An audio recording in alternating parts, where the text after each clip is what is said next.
Well, families and physicians are calling out Medica tonight for cuts to benefits for children with complex needs. There is going to be a cap on home nursing care, which some say will be financially devastating for families. Here's Carla Holt.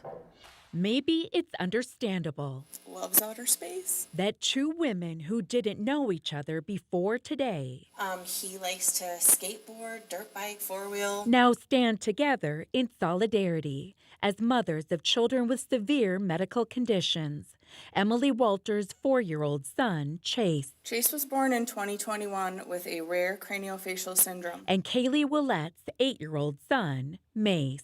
Mace was born with a very rare genetic mutation in a gene called the FOX2B gene. We do rely on nurses to be awake overnight in our home every night to ensure that my child does not die while he sleeps. It's that very home care, these parents say, that is now at risk, with Medica informing them and other families with both Medica and medical assistance they'll be capping home care coverage to 10 days per year, starting in 2026. If these home care hours were cut, that would leave myself as a single mom to somehow work the current 6 part-time jobs that I work to ensure I can be home for both my children.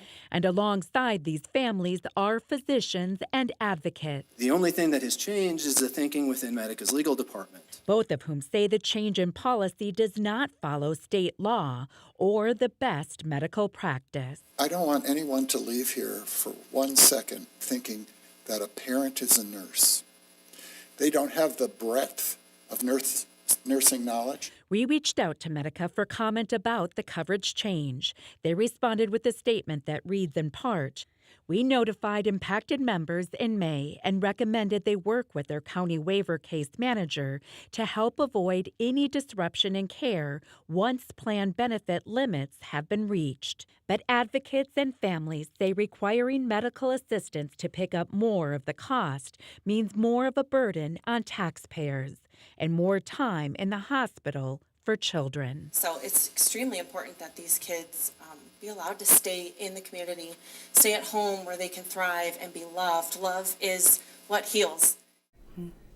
Now, advocates say 2,000 families receive at-home nursing care for their children. Medica says only a fraction of them will be affected by the policy change. Meantime, State Representative Aaron Cagle is among those vowing to review the policy and what it will mean for families. So we can expect, Julie, to hear more about this change in the coming months. All right. Thank you, Carla.